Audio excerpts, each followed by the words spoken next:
Isang mapagpalang oras po muli ang aming ipinapaabot sa lahat po na nakatunghay dyan sa inyo pong mga telebisyon. Welcome po muli kayo sa programang Back to the Scriptures. Ako pong inyong lingkod, kapatid na Joel D. Abonales Jr.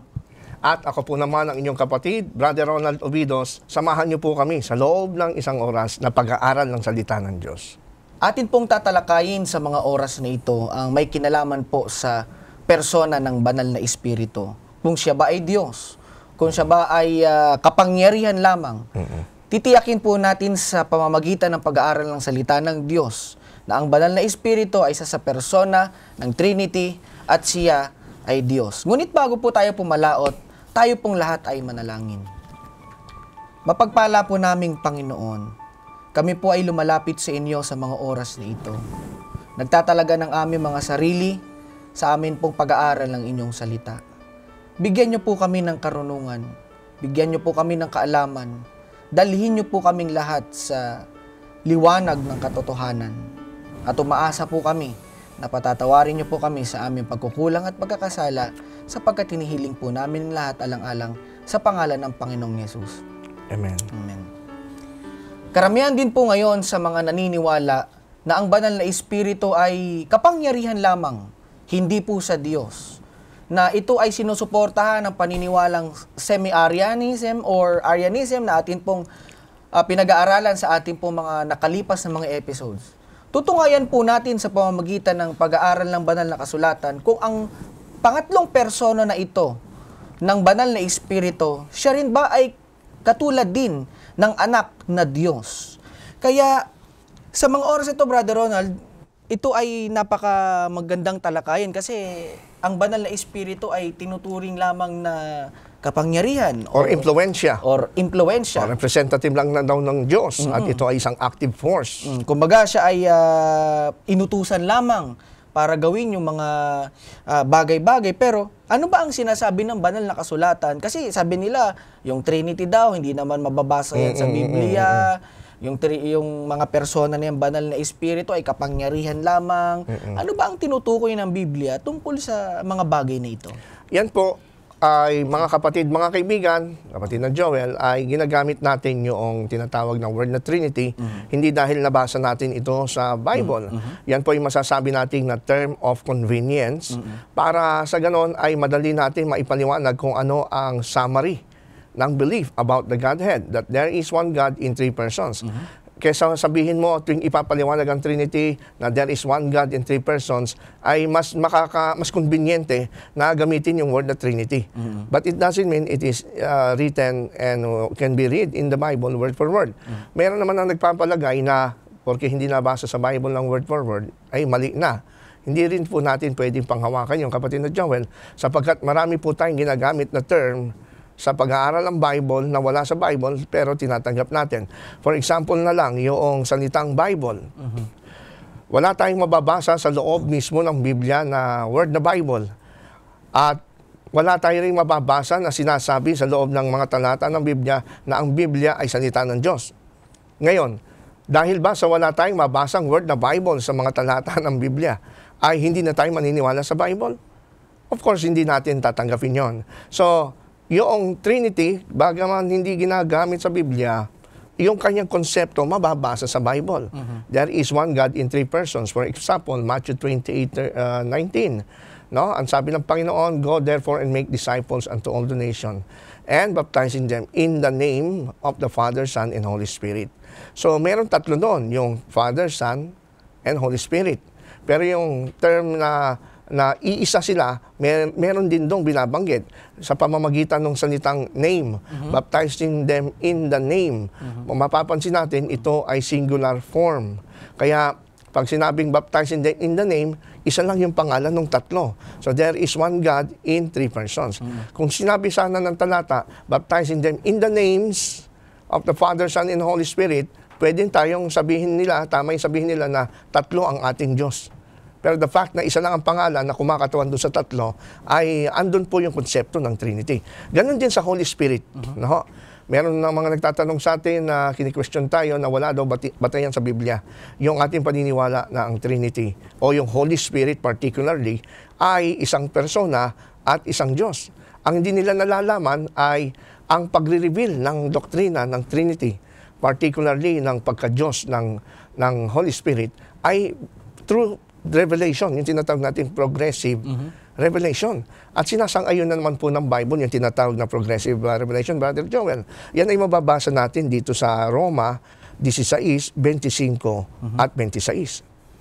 At ngayon, sa Kanya na makapangyarihan sa inyo'y makapagpapatibay ayon sa aking ebanghelyo, sa pangangaral ni Hesukristo, ayon sa pahayag ng hiwaga na natago sa katahimikan ng panahong walang hanggan. Datapwat nahayag na ngayon, at sa pamamagitan ng mga kasulatan ng propeta, ayon sa ipinag-utos ng Diyos na walang hanggan, ay ipinakikilala sa lahat ng mga bansa upang magsitalima sa pananampalataya. Yan. So, ibig sabihin, ang Panginoon, pagka siya ay mag-reveal ng katotohanan, hindi yung biglaan ay bubuhos niya. Kumbaga sa pagkain na pang isang linggo, hindi mo kayang ubusin yun ng isang araw. No? So, ganun tayo kamahal ng Panginoon, gusto niya na ma-absorb natin lahat ng mga katotohanan na nais niyang parating. Kaya nga sabi rito ng Kawikaan 4:18, ngunit ang landas ng matuwid ay parang maliyab na liwanag na sumisilang ng higit at higit sa sakdal na araw. So, ang landas ng matuwid ganon. Kaya makakaasa tayo na mararating natin ang katotohanan para kung tayo po tuluyan lamang magpapasakop sa salita ng Diyos, makakarating tayo sa katotohanan. Naalala ko dun sa isang iglesia na dinalaw ko, kapatid na Joel, meron isang matanda ron na umaattend sa ating church. Hindi siya naniniwala sa Trinity. So, nung tinanong ko siya kung bakit hindi siya naniniwala sa Trinity, sabi niya, basta hindi ko lang matanggap.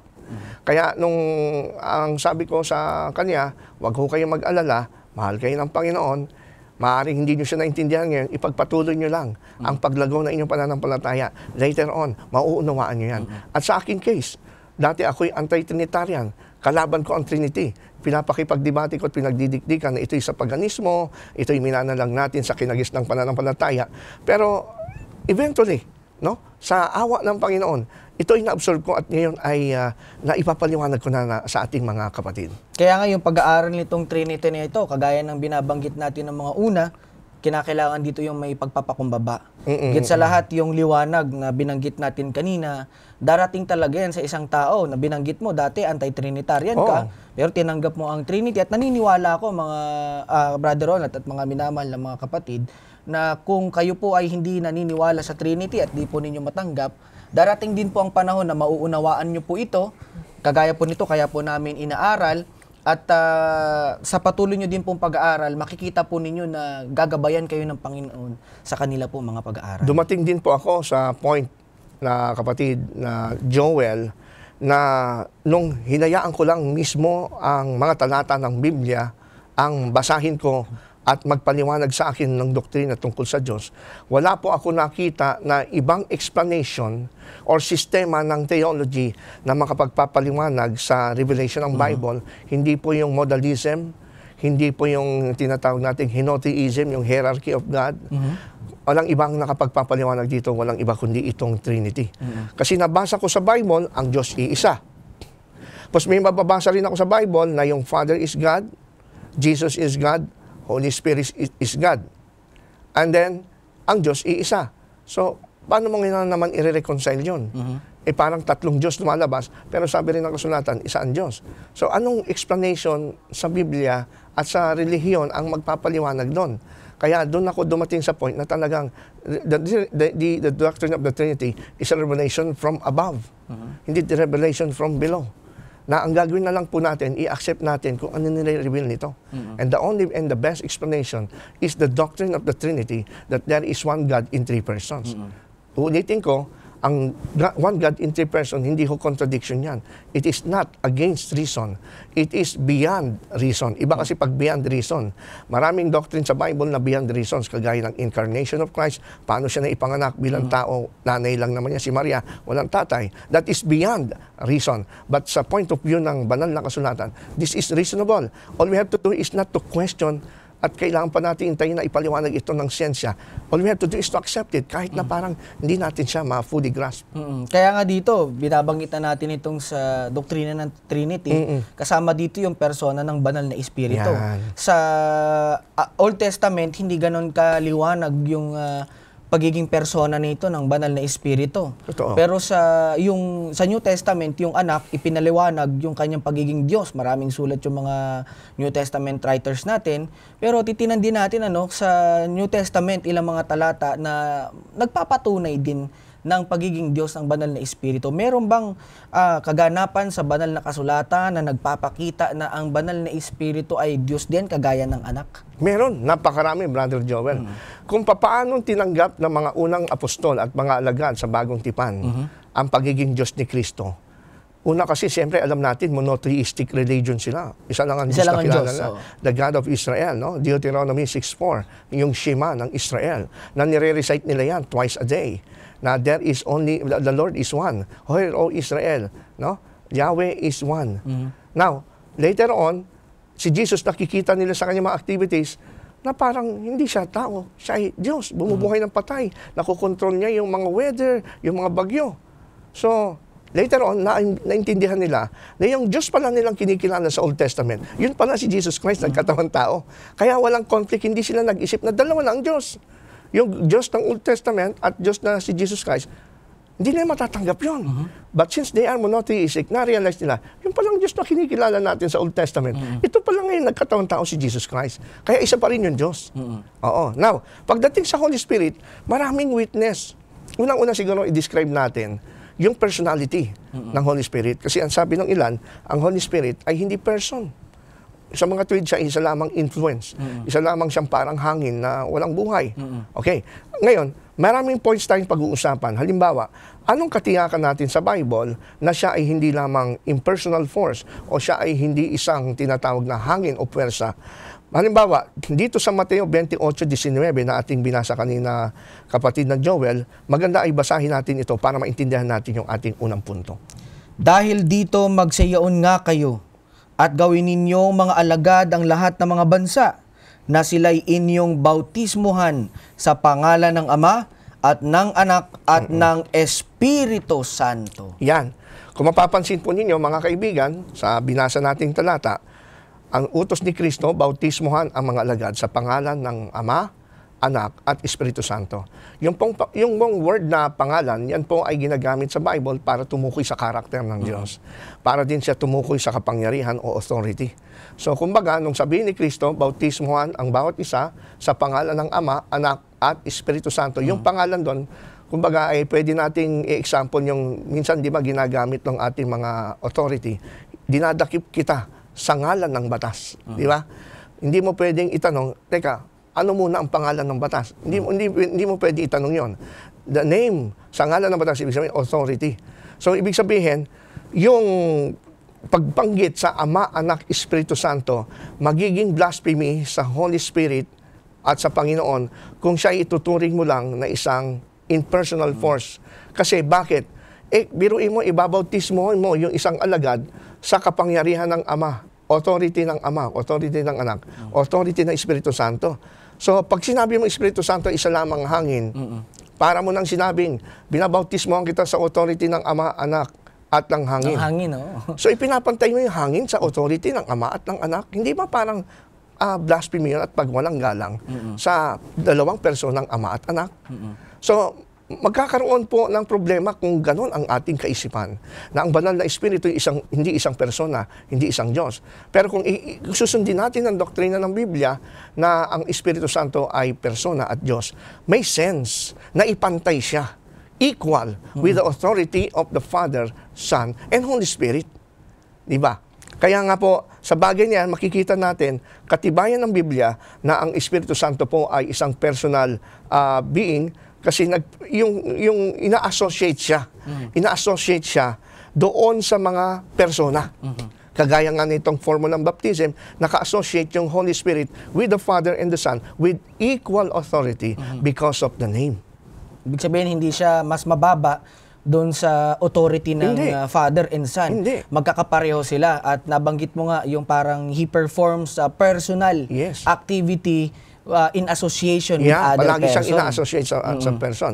Ngayon, kung tama po yung mga semi-Arian, sinasabi nila na ang Espiritu Santo daw ay representative lang ng Diyos, dapat hindi siya kasama dun sa formula. Dapat babautismon lang tayo sa pangalan ng Ama at ng Anak lang. Walang Espiritu Santo. Kasi hindi naman siya kasama. In fact, pagka tinignan natin to sa Greek, makikita natin na mayroong definite article. In the name of the Father, of the Son, and of the Holy Spirit. Magkakahiwalay sila. At meron silang tinatawag na independent power and authority. Parang ang irony niyan sa mga naniniwala sa semi-Arians, yung father nagpadala ng demigod, yung Ganun na nga. yung anak, tapos nagpadala ng parang presensya lang daw ng ama, Yun na nga eh. yung banal na espiritu. Kaya paano siya nakasama doon sa other person sa Matthew 28 kung hindi din naman siya pala Person. makapangyarihan or Oo. person kagaya ng Kaya makapangyarihan nga, ng Diyos. doon magkakaroon sila ng dilema doon, mga kapatid. Unless na i-accept po ninyo na ang banal na espiritu ay kapantay sa kapangyarihan, persona din siya at Diyos kagaya ng Ama at ng Anak. Kaya meron din isang tala, Brother Ronald, sa banal na kasaluatan na ang espiritu ay gumagawa kasama din ng mga persona. Ang sabi dito sa Apokalipsis 22, ang talata ay 17, at ang espiritu at ang kasintahang babae ay nagsasabi, halika, at ang nakikinig ay magsabi, halika, at ang nauuhaw ay pumarito, ang may ibig ay kumuhang walang bayad ng tubig ng buhay. Sa gospel, sa yung sumulat ng mga gospels, ay lalo tigit sa John, statement din ito na sinasabi ng ating Panginoong Yesus na siya rin yung tubig ng buhay. Oo. Mayroon siyang claim sa kanyang sarili at gayon din yung kapangyarihan at authority ng banal na espiritu sa kanyang panawagan. Kaya nga napakaliwanag dito sa binasa mong talata sa Apokalipsis 22:17, nag-aanyaya ang espiritu. Anong sinasabi ng Espiritu Santo? Halika. Di ba? Pag nakukonvict ka na sa iyong kasalanan, gusto mo magbagong buhay, ini-invite ka niya. Halika. At ang sabi pa rin ng talata, at ang kasintaang babae, ibig sabihin yung church, ay nagsasabi, halika. At ang sabi pa rin ng talata, at yung nauuhaw, at ang nakikinig, ay magsabi, halika. So, tatlong bagay ang nag-i-invite dito. Espiritu, kasintaang babae, at yung tinatawag na nakikinig. Kung titignan natin, yung kasintaang babae, church, persona ito. At yung nakikinig, persona. Tapos bigla mong sasabihin yung Espiritu Santo, hindi persona. So hindi siya dapat associate doon sa dalawa. But the fact na siya po ay in-associate doon sa kasintaang babae at nung nakikinig, therefore ang Holy Spirit ay persona rin, kagaya ng kasintaang babae at nung nakikinig na nag-aanyaya sa mga tao na sumunod at halika sa Panginoon. Kaya merong statement si Jesus Christ bago siya umakyat sa langit, di ba? Ang sabi niya ay siya ay aakyat sa Ama, pero magpapadala siya ng kanyang kahalili. Walang iba, of course, ang banal na espiritu yon. Yes. Kaya kung magpapadala siya, dapat yun ay Diyos din. May authority rin ba yung banal na espiritu na yun, kagaya ng authority ng anak? Sabi nila, force lang or hangin lamang. Ano ba ang ibig sabihin ni Christ nung sinabi niya na magpapadala siya ng kahalili? Yun ba ay Diyos din na makapangyarihan kagaya niya or hangin lang? O siya ay representative lang. Ang sabi po rito ng Juan 14:16, at ako'y dadalangin sa Ama, at kayo'y bibigyan niya ng ibang mga aliw upang siyang sumainyo magpakilanman. Sabi ng Panginoon, dadalangin ako sa Ama, upang pag-alis niya, babalik na kasi siya sa langit, gusto niya i-comfort yung mga alagad, hindi sila malungkot. Sabi niya, ako'y magpapadala, bibigyan ko kayo ng ibang mga aliw. No? Sa Greek ay parakletos. Or sa English translation po ay comforter. Or helper. Or helper. Ngayon, pagka tinignan po natin, dito makakatulong again this time, yung original Greek na word na ginamit sa ating Bible, ang ginamit po rito na ibang mga aliw. May dalawang Greek word kasi para i-translate yung salitang iba or another. Di ba? Ano nga yung dalawang Greek word na yun? Yan po yung Heteros. heteros. At alos. At yung alos. Ngayon, ayon sa definition dito ni Vines sa Expository Dictionary, sabi niya rito, alos and heteros have a difference in meaning, which despite a tendency to be lost, is to be observed in numerous passages. Allos expresses a numerical difference and denotes another of the same sort. Heteros expresses a qualitative difference and denotes another of a different sort. Christ promised to send another comforter, allos, another like himself, not heteros. So, dun daw sa John 14:16, nung sinabi ni Kristo, ipapadala ko sa inyo ang ibang mga aliw. Sinabi niyang iba kasi si Kristo nang-aaliw din siya eh. Mga-aliw siya eh. So, sabi niya, pag alis ko, magsusugo ako sa inyo, ibang mga aliw. Yung word na ginamit doon sa tinanslate na salitang iba ay yung word na alos. Na ayon kay Vines, pag alos, different of another sort. No?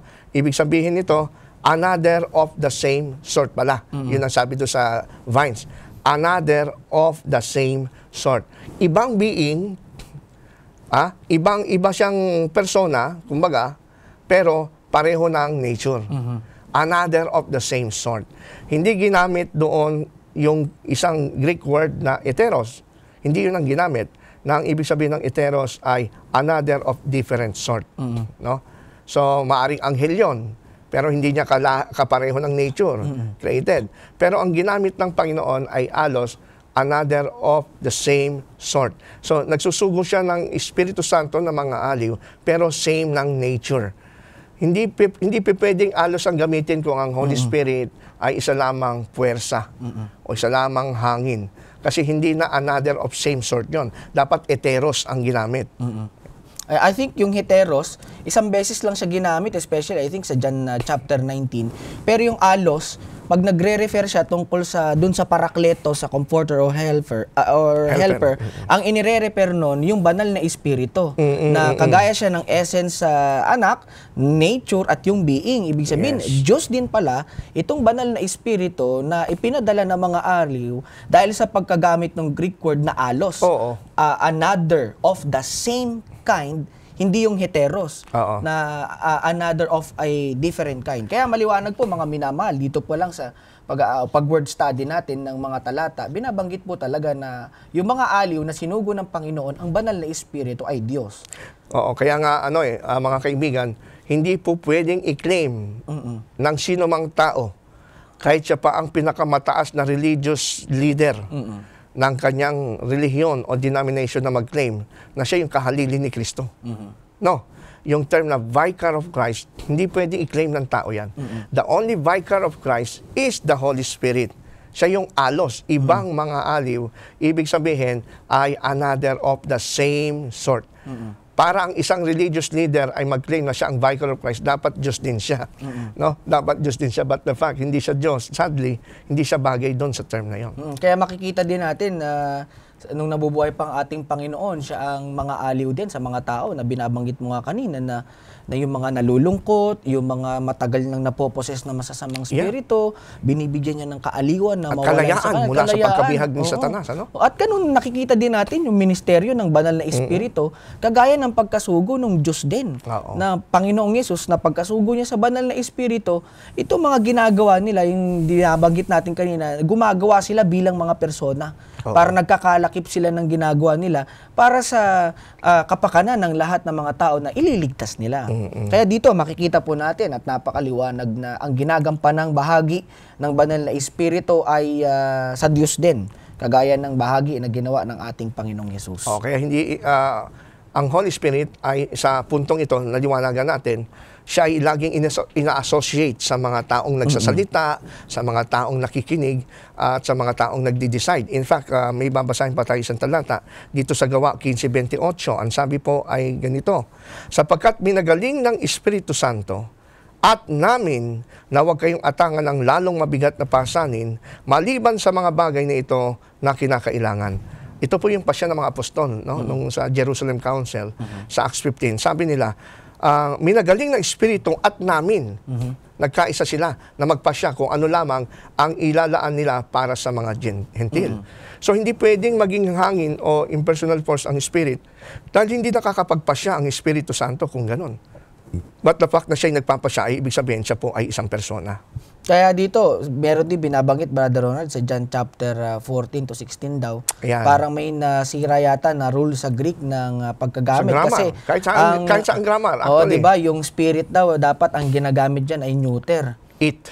It, di ba? Neuter yung kanyang gender dyan. Pero dito, pag pinatutungkulan ang Holy Spirit, ano ba ang gender dyan pagka sa Biblia ang pag-uusapan?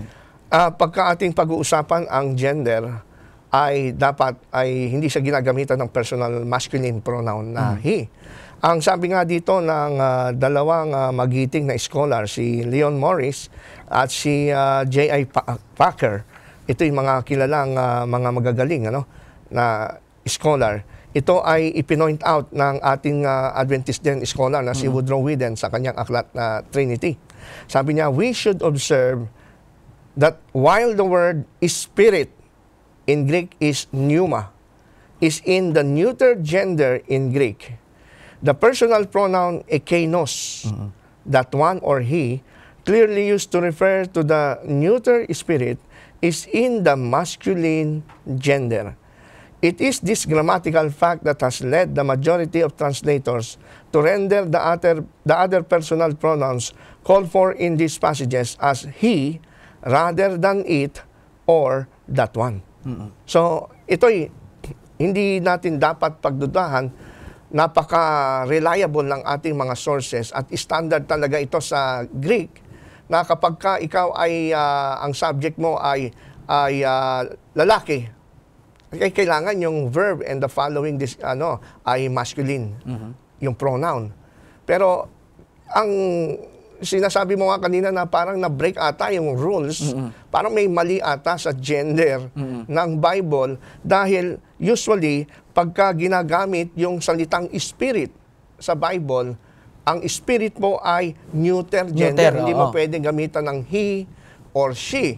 Pero may mga tagpo pagka ang binabanggit ay Holy Spirit na neuter, ang ginagamit na pronoun ay he. Di ba? At yan ay pinatunayan natin at ito'y mababasa natin sa Bible, no? Sa John 16:13. Kung ating mapapansin, sinasabi ron, when the Spirit of truth has come, He will tell you all the truth. Ito'y babasahin natin sa King James. Kasi King James ang halos tinatanggap ng ating mga kaibigan. Sabi rito sa 16:13, howbeit when He, the Spirit of truth is come, He will guide you into all the truth. Pansinin nyo, He will guide you into all the truth. Yung spirit dito, neuter, ginamitan ng masculine pronoun. Hindi sinabing, it will guide you into all the truth. But because ang sabi, He, yun ay nasa Greek eh. And for He shall not speak of Himself. Ginamit na naman yung He, pero He shall not speak. So, nagsasalita. Wala tayong nabasa pa na at nalaman na hangin na nagsasalita. No. Ano pa? But whatsoever He shall hear. So, He na naman, this time, hear. Nakakapakinig. May tenga siya. That shall He speak. And He will show you things to come. So, kung atin lamang pong pagpapakumbabain ang ating puso at hayaan po natin na maging objective tayo, receptive spirit, na may pagpapakumbaba, hayaan natin ang Biblia ang magsalita sa atin. Dito pa lang sa talatang ito, sapat na para magiba yung mali nating mga pananaw ng Espiritu Santo ay isa lamang puwersa, no? At isa lamang impluwensya na walang personalidad. Kaya nga po, nung ako, kapatid na Joel, bilang dati sa aking relihiyon, ang paniwala ko nga ganun din, no? Na ang Holy Spirit ay isa lamang puwersa. Nung na-encounter ko itong John 16:13, doon ko nakita, teka, may mali nga ata. Kasi kung ito ay isa lamang puwersa, dapat, at ang spirit ay neuter, dapat ang gender niya, it. At saka nagsasalita siya, nakakapakinig. So, hindi siya impluensya o hindi siya puwersa. Kaya dyan mo makikita yung active na gawa ng banal na espiritu eh. Yung itinuring talaga siya na isang persona na magiging kahalili ng ating Panginoon. Kasi kung kapangyarihan lang siya, ay siguro yung parang force lang siya, parang hindi ganun ka-tiwa-tiwala yung kanyang magiging ministeryo o yung kanyang pangaaliw sa mga apostol na o mga disipulo na kanyang iniwan. Kaya makikita po ninyo yung pagkagamit ng he na masculine pronoun, yan po ay ginamit para patungkulan sa persona ng banal na espiritu. Kaya ang banal na espiritu ay persona, hindi siya force or hangin lamang or kuryente lamang. Kaya nga, mga kapatid, sa standard po ng mga teacher sa grammar, dito parang lumalabas, mali yung banal na espiritu, mali yung Bible, kasi mali yung grammar. Pero hindi nila naintindihan, may theological purpose. Kaya po, na-break nito at na-overrule ang grammar, na instead na mag-follow siya doon sa Standard. gender ng spirit na neuter, ginamitan ng he para ipakita ho sa atin na hindi natin pwedeng baguhin ang doktrina ng salita ng Diyos. Nung ito'y isulat dito at ginamitan ng personal pronoun, inspired ito ng Holy Spirit. It was the Holy Spirit who chose this language, itong word na ito, kasi ito'y angkop at ito'y katotohanan. Tsaka hindi natin pwedeng ikumpara, Brother Ronald, yung limited na isipan nating mga tao doon sa gusto nating i-impose about doon Hindi sa pwede. personality ng Hindi pwede. banal na espiritu. Kasi kung ipaiirali natin yung preconceived idea natin about sa banal na espiritu, baka talaga may isip natin na neuter lang siya. Kasi nga, yun yung standard sa grammar eh. Pero pag patutungkalan sa pagka-Diyos ng banal na espiritu, ibang usapan na yun. Kung di paiirali natin doon kung ano yung na-revealed na mga bagay sa atin para tanggapin natin siya bilang Diyos. Kaya nga po, yan mga kaibigan na nanonood, yan ang palagi namin sinasabi, the doctrine of the Trinity is beyond reason. Kung tutusin, reasonable na ang i-translate ay it. Pero since it is beyond reason, God allows it na kahit ma-break niya yung grammar just to point out that the Holy Spirit is not a force, but it is equally a person and a deity himself. Meron pa bang ibang mga ebidensya sa banal na kasulatan na nagsasabi tungkol sa personal existence ng banal na espiritu? Napakarami, mga kapatid, at uubusin natin sa panahon ito yung ating oras para basahin ang mga talata na nagpapatunay na ang banal na espiritu ay isang persona na maaaring hindi pa na-encounter ng ating mga tagapakinig. For example, kapatid na Joel, kung ang banal na espiritu ay persona, siyempre dapat meron siyang isip. Kasi dinidefine usually ang word na person, not necessarily meron laman at buto. Person means may emotion, may feelings, at meron siyang will. And this time, mababasa natin sa Bible na ang Holy Spirit ay wala lang will, meron din siyang mind. At ito'y mababasa natin dito sa isang aklat ng Romans chapter 8 verse 27. At babasahin natin ito sa King James Version, kapatid na Joel. And he that searcheth the hearts knoweth what is the mind of the Spirit, because he maketh intercession for the saints according to the will of God. Napakaliwanag po, ayon po sa banal na kasulatan. Ang sabi rito, siya na nagsisearch ng mga puso. Ito'y gawain ng Diyos actually. Ito'y ginagawa rin ng Holy Spirit. Knoweth what is the mind of the Spirit. Kumbaga, ang konteksto kasi rito ni Pablo, nung sinulat niya ito, huwag tayong mag-aalala, ang Holy Spirit ang mag-i-intercede sa atin. Siya ang namamagitan pag tayo mananalangin. Huwag kayong mag-alala kasi nababasa ng Diyos yung mind ng Spirit. So kapag may mind, of course may isip. Hindi natin pwedeng sabihin na ang kuryente, electricity, or yung hangin ay may mind. Wala sariling isip yan. Mangyayari lang na may isip siya kung siya ay persona. Kaya dito sa point na ito, ay nagpapatunay ho sa atin na ang mga apostol, kagaya ni Pablo na sumulat, naniniwala ho siya na ang espiritu ay isang persona. Ibig sabihin, may sariling kapasyahan itong banal na espiritu. Hindi siya nauutusan na kagaya nung sinasabi ng paniniwala ng semi-Arians na maliit lamang siya, pwedeng utos-utusan, kapangyarihan, o hangin, force. Pero dito, ang banal na espiritu may sarili siyang kapasyahan, nag-iisip para matulungan ang mga tao sa kanilang mga pangangailangan. Tama yan. At yan ang point na yan ay idiniin din sa atin ni Apostol Pablo dito sa unang Korinto. 2:10 hanggang 11 sa Bibliang Tagalog natin basahin, kapatid na Joel. Ngunit ang mga ito ay ipinahayag sa atin ng Diyos sa pamamagitan ng banal na espiritu. Sapagkat nasisiyasat ng banal na espiritu ang lahat ng mga bagay. Oo, ang mga malalalim na bagay ng Diyos.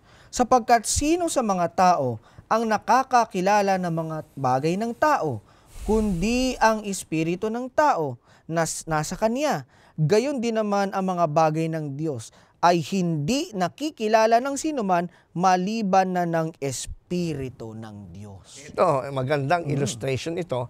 Pino-point out ulit dito ni Apostol Pablo na ang Espiritu Santo ay hindi pwedeng maging impluensya lang at puwersa.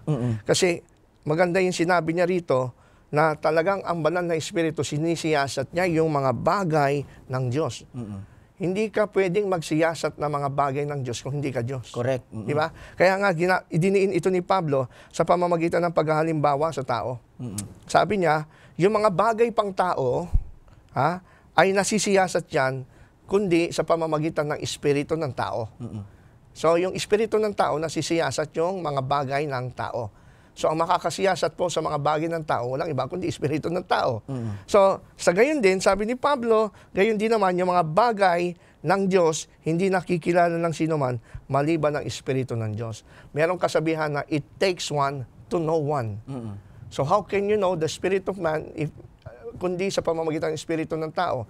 Therefore, how can you know the things of God kundi sa pamamagitan ng espiritu na Diyos din?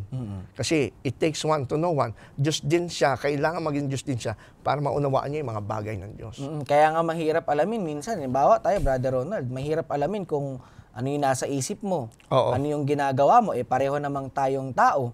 Pero dito, kung aalamin mo pa yung mga bagay na tungkol sa Diyos, napakahirap na kasi transcendent yung Diyos sa atin eh.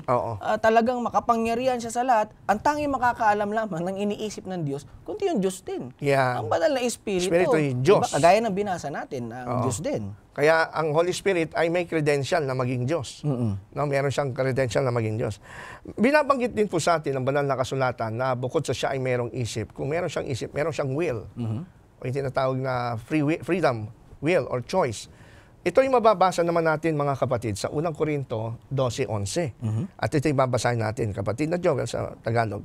Datapwat ang lahat ng mga ito ay ginagawa ng isa at ng gayon ding Espiritu na ibinabahagi sa bawat isa ayon sa kaniyang ibig. Ang banal na Espiritu ang siyang factor kung bakit nagkaroon na napakaraming mga gifts sa loob ng church. Correct. Na nagagamit para sa pagkakaisa at matupad natin ang layunin ng Diyos sa lupang ito. Now, ang sabi rito ni Pablo, ang Espiritu din ang nagbabahagi sa bawat isa ng mga kaloob ayon sa kanyang ibig. Sa English nga yan, according to His will. So meron pong pasya, sariling pagpapasya at kakayanang magpasya ang Espiritu Santo. No? Bukod sa siya may isip, nakakapagpasya siya. So therefore, mali yung nalalaman natin na ibang aral na sinasabi ng Espiritu Santo ay isa lamang puwersa, na walang isip, isa lamang siyang impluensya. Hindi pwede yun kasi maliwanag na ang paniwala ng mga apostol, kagaya ni Pablo, ang Espiritu Santo ay Diyos na mayroong kapasyahan. Na tulad na nabanggit mo nga na nagbibigay siya ng mga spiritual gifts sa iglesia para sa pagpapatibay ng iglesia. Kung ano lang siya, hangin lang siya, paano siya makakapagbigay ng spiritual gifts sa loob ng iglesia? Makakapagbigay lamang yung makapangyarihan, kundi ang Diyos. Kundi ang banal na Espiritu ang tinutukoy doon. Actually, ang Diyos ay, kung siya po ay merong isip, meron po siyang kakayanang magpasya, meron din siyang foreknowledge. Alam natin ang Holy Spirit, ang mayroon lang kakayanan namang foreknowledge. Pag sinabi natin foreknowledge, yung may kakayanan na makita niya yung future ahead of time. Ito'y binasa na natin, pero ulitin ko sa John 16:13, Howbeit, when He, the Spirit of truth is come, He will guide you into all the truth. For He shall not speak of Himself, but whatsoever He shall hear, that shall He speak. And He will show you things to come. Ipapahayag sa atin ng Espiritu, ibang mga aliw, yung mga bagay na darating. Paano niya malalaman yung bagay na darating kung wala siyang isip, kung hindi siya Diyos, kung wala siyang kapasyahan? So, ito'y isang mahalagang punto para muling tumibay ang aral ng Biblia na dapat nating tanggapin. No? Na ang banal na Espiritu bilang pagtataas sa Kanya bilang Diyos ay tunay na Diyos. Ano pa bang ilan sa mga ebidensya mula sa banal na kasulatan, Brother Ronald? Since pinag-usapan natin yung ang banal na Espiritu ay meron siyang mind, meron siyang will, meron siyang foreknowledge. Ano pa bang tinutukoy sa Biblia tungkol din sa personal existence ng banal na espiritu? Ano pa bang mga pwedeng pagtukuyan natin sa kanya para malaman natin na tunay nga siya na Diyos? Okay, marami po tayong patutuo pa na ang banal na espiritu, dahil siya ay Diyos, alam natin, ang Diyos ay may karapatan mag-utos yan. May karapatan siyang magpasya, may karapatang magbawal, may karapatan siyang mag-utos, di ba? Kaya nga yan ay napatunayan natin sa maraming pagkakataon. Ang banal na espiritu, kung siya ay Diyos, kung siya ay persona, meron ba siyang kakayanan na mag-utos at magbawal? Meron po, kapatid na Joel. Yan ay mababasa natin sa Gawa 8:29, halimbawa.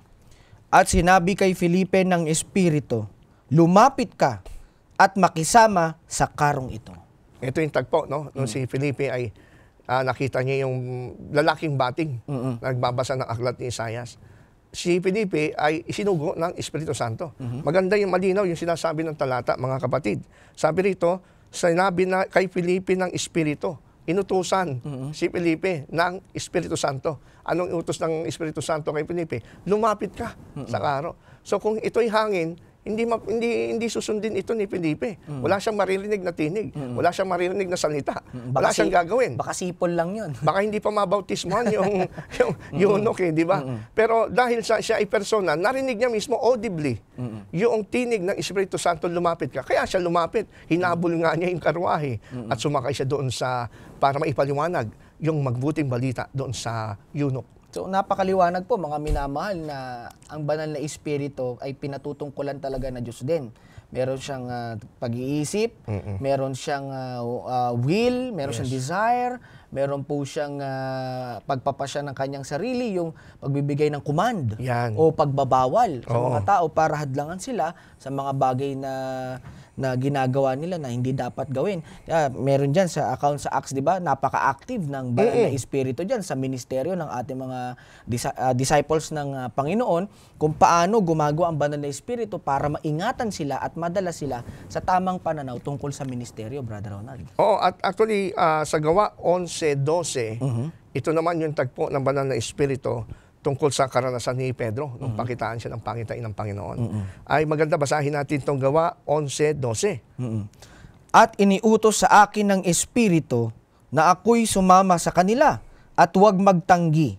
At nagsisama naman sa akin itong 6 na kapatid at nagsipasok kami sa bahay ng lalaking yaon. Ito'y tagpo nung kay Cornelio. Kay Cornelio. Na isang lalaking may takot sa Diyos, na siya po ay nakitaan ng biyaya ng Panginoon, kaya sinugo niya si Pedro. Pero conflict nga kasi against ang Jews sa mga Gentiles, di ba? Meron silang discrimination. Kaya ang ginawa ng Diyos, pinrepare muna yung mind ni Peter.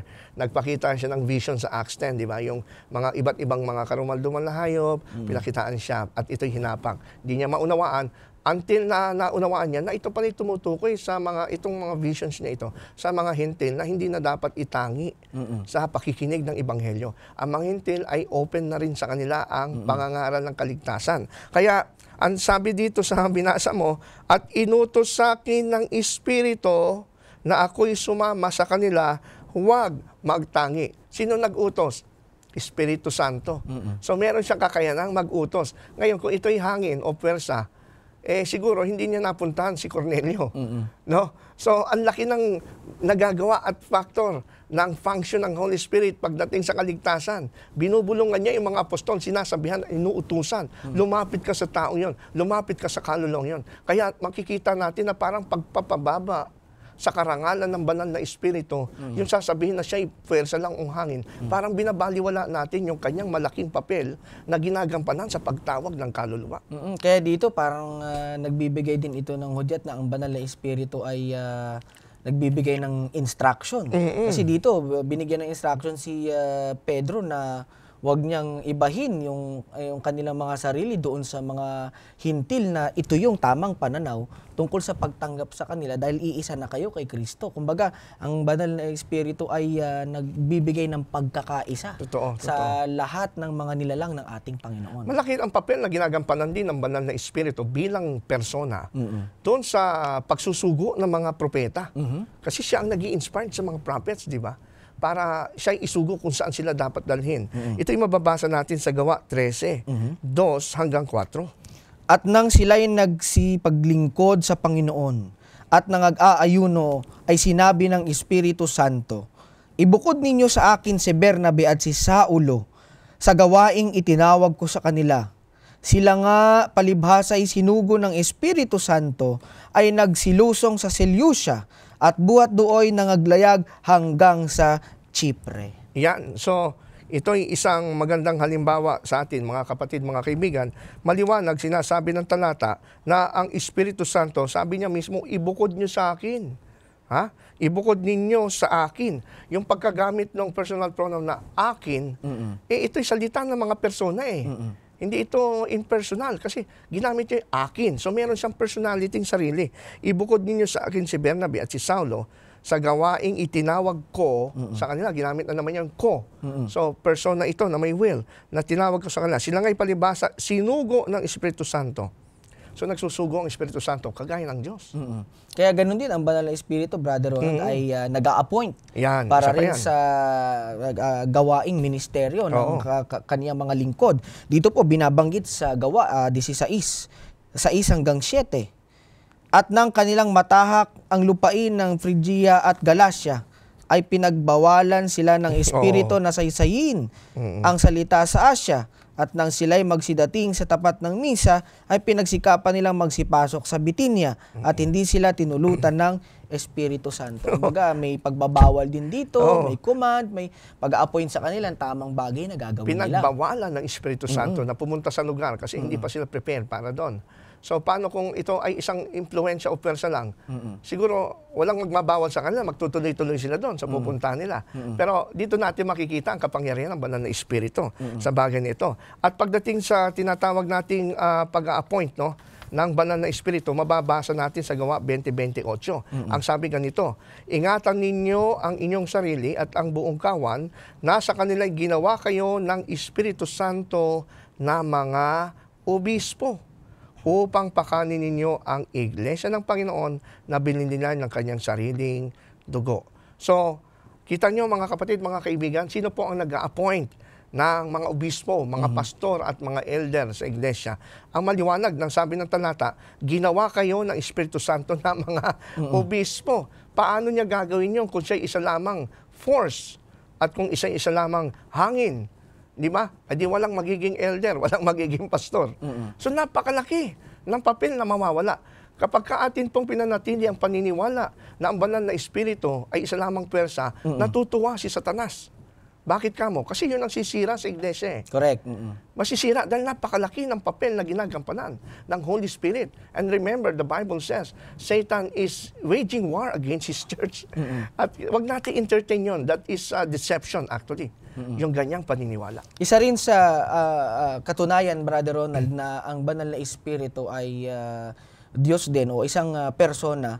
Ito ay meron siyang tinatawag na damdamin. Iyan pa isa. Kung saan na nalulungkot siya, siya ay nasasaktan. Meron pong binabanggit dito sa Isaiah sa 63 at 10. Ngunit sila'y nangaghimagsik at namanglaw ang kaniyang banal na Espiritu. Kaya't siya ay naging kaaway nila at siya rin ay nakipaglaban sa kanila. So dito, Brother Ronald, sa Old Testament, binabanggitin yung banal na Espiritu, meron siyang pakiramdam. Namanglaw eh. Nalungkot ba? Nalungkot din siya. Kaya dito makikita natin na buhay yung kanyang persona bilang Diyos at meron din bang pananaw din sa New Testament na nagsasabi na nalungkot o na manglaw din ang banal na Espiritu? Meron. At yan po ay mababasa naman natin sa Efeso 4:30 na ganito ang sinasabi.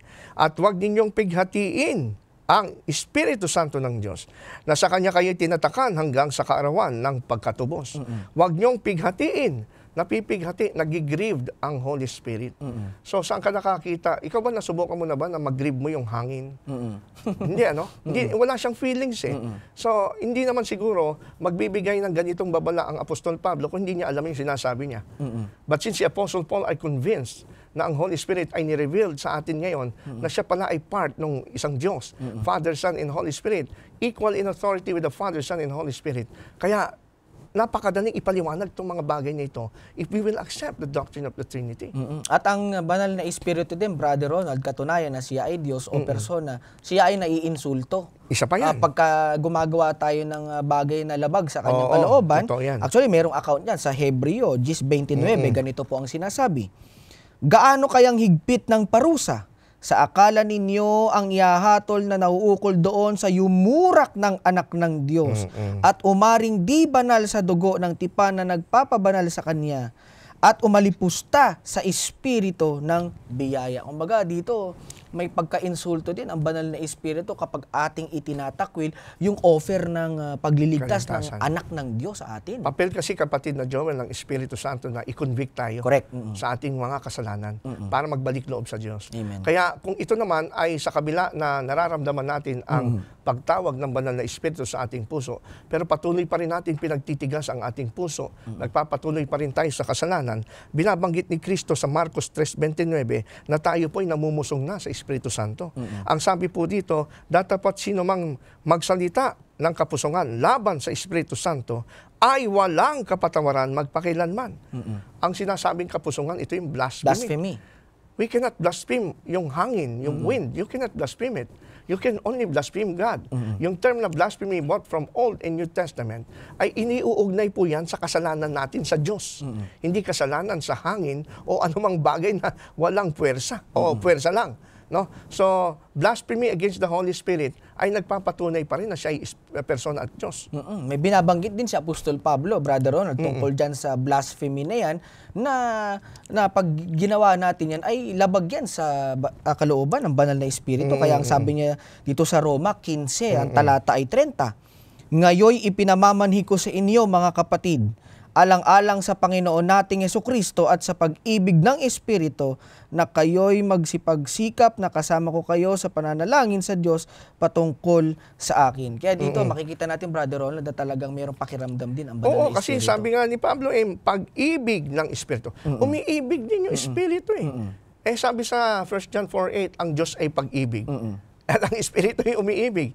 Hindi ka maaaring umibig kung ikaw ay isa lamang impluensya o impersonal force. Ibig sabihin, kung mayroong may binabanggit na may blasphemy against the Holy Spirit, mayroong pag-ibig din na banal na espiritu na kagaya ng binabanggit natin, mayroon siyang feelings, mayroon siyang pakiramdam. Ibig sabihin, Ang makakaibig lang ay yung isang persona. persona. Oo. Kaya po, mga minamahal, nakita po ninyo, ang persona ng banal na espiritu, malaki po ang kanyang gampanin sa kaligtasan natin mga Totoo tao. yan. At ministeryo niya upang magkaisa ang iglesia. Siya po ay nagbibigay ng instruction, nag-a-appoint, nagkakaloob ng kanyang desire o nag-iisip upang paano niya pag-iisahin ang iglesia upang malaman natin ang mga bagay na lubos tungkol sa ating Panginoong Yesus. Dito din, Brother Ronald, ilan pa sa mga talata na pag-aralan natin na nagbibigay din ng linaw tungkol sa pagiging Diyos ng banal na Espiritu. At nabanggit na nga natin yung sa Gawa 5:3, yung kay Ananias at Sapphira, na sila hindi nagtapat sa kanilang ibinibigay na tulong sa iglesia, itinago nila ito. Kaya sabi ni Pedro, hindi ka nagsinungaling sa tao. Ikaw ay nagsinungaling sa Espiritu. Hindi ka sa tao, nagsinungaling ka sa Diyos. At meron din na sinasabi dito sa aklat na unang Korinto sa 6:19, na sinasabi rito, hindi ba ganyan nyo nalalaman ng inyong katawan ay templo ng Espiritu Santo?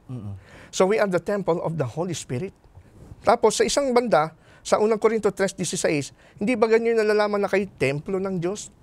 So yung templo ng Diyos, itong katawan natin ay templo ng Spirit. Therefore, yung Holy Spirit na nasa atin ay Diyos. Iisa lang kasi yun. Hindi pwede magkahiwalay. Meron din ba tinutukoy sa Old Testament? Kasi ang pinag-usapan din natin, di ba, ang Panginoong Jesucristo, pag meron din siyang referensya mula sa Old Testament na nagpapatunay na siya rin si Yahweh. Oh yes, May meron. ang banal na espiritu ba, kagaya din ng ang ating Panginoong Yesus, meron din bang referensya mula sa Old Testament na ang banal na espiritu ay nagpapatungkol din kay Yahweh? Na yung Holy Spirit ay siya rin si Jehovah, siya yung Yahweh, no, na dinibigkas doon. Kasi kinakapit sa kanya yung talata. Halimbawa, Jeremiah 31, verse 33-34, kung saan sinasabi ron na may makikipagtipan ako sa sangbahayan ng Israel pagkatapos sa araw niyon, sabi ng Panginoon. Tapos nung ito ay i-quote dito sa New Testament, sa Hebrews chapter 10, verse 15, ang Espiritu Santo ay nagbibigay patotoo naman sa amin sapagkat pagkasabi niya, itong tipang gagawin ko sa kanila pagkatapos ng mga araw na yon. So, yung nagsalita pa lang na yun sa Jeremiah, ay walang iba kundi Holy Spirit. Siya pala yung Espiritu. At ito pa, dito sa aklat po ng ikalawang Samuel, 23 verse 2 and 3, ang Espiritu ng Panginoon ay nagsalita sa pamamagitan ko. So, yung Panginoon Espiritu nagsalita. At ang kanyang salita ay sumaaking dila. Sinasabi ng Diyos ng Israel, ang malaking bato ng Israel ay nagsalita sa akin. Yung Espiritu ng Panginoon at yung Diyos ng Israel na nagsalita sa propetang ito ay iisa. So, yung Espiritu Santo ay kinikilala sa Old Testament na Diyos ng Israel. Ito'y patutuon ng tinatawag nating Old Testament. At isa pa, Hebrews 9:14. Pinapakilala dito sa ating kapatid na Joel na ang banal na Espiritu ay walang hanggan. Kaya nga sabi rito sa talata, ganun pa kaya ang dugo ni Kristo nasa pamamagitan ng Espiritu na walang hanggan. So ang Espiritu walang hanggan. Hindi siya nilikha, hindi man siya walang katapusan. Siya po ay kagaya ng Diyos from everlasting to everlasting. Nakita po ninyo mga minamahal, napakaraming mga talata sa Biblia na nagpapatunay tungkol sa kadyusan ng banal na Espiritu o isang persona mula sa Trinity na atin pong pinag-aaralan. Kaya po mahirap patunayan na ang banal na Espiritu ay hindi Diyos kapag ka nagkaroon na tayo ng tinatawag na preconceived ideas tungkol sa kanyang function sa gawaing pagliligtas sa plan of redemption na ginagawa ng atin pong Panginoon. Kaya Brother Ronald, napakahirap yung mag-present ka ng goods na tinatawag. Di ba, makakapag-present ka ng goods or mas magiging kaakit-akit siya sa mga tao pag i-advertise mo siya. Parang mahirap naman mag-advertise kapag ka hindi maganda ang presentation mo tungkol doon. Dito, ang presentation natin sa banal na Espiritu, wala itong pagdududa o para masuit yung ating theological taste na dahil ganun yung pananaw natin sa kanya na hangin lang siya, kundi may liwanag ang Biblia. Ang Biblia mismo ang magtuturo at magpapaliwanag tungkol sa banal na Espiritu, hindi yung ating mga maling kaisipan tungkol sa kanya. Kaya hindi porket hindi naintindihan, mali na. All you have to do is submit yourself to the Word of God at tanggapin mo kung ano ang nire-reveal sa atin ng Bible. Kaya huling pananalita, Brother Ronald, para sa ating mga tagapakinig at mga manonood, ano ba ang magagawa ng banal na Espiritu o yung ministeryo ng banal na Espiritu para sa kanilang buhay ngayon? Kagaya ng binanggit natin sa Book of Acts, napakalaking bagay ang ministeryo ng banal na Espiritu sa mga apostol, sa kanilang pagmiministeryo sa mga tao, sa pagpapakilala tungkol sa Panginoong Yesus. Ano naman ang function ng banal na Espiritu sa present life nila ngayon at ano ang pag-asang ibinibigay nito sa kanila? Ito ay napakahalaga natin maunawaan, no? Ito'y isang bagay na kailangan nating maintindihan at ito'y bahagi na rin ng ating pagpapahalaga sa function at gawain ng Holy Spirit. Imagine, siya ay nagsusugo. In fact, it is the Holy Spirit who is the author of the Bible. Amen. Di ba? And siya po yung nagbibigay sa atin ng spiritual gift. Siya po yung nagsusugo sa atin kung saan tayo papunta para pangaralan at mapaabot ang Ebanghelyo. Kung ito ay sasabihin natin isa lamang power o puwersa o representative ng Ama, walang sariling will, walang sariling mind, ay parang minamaliit natin ito.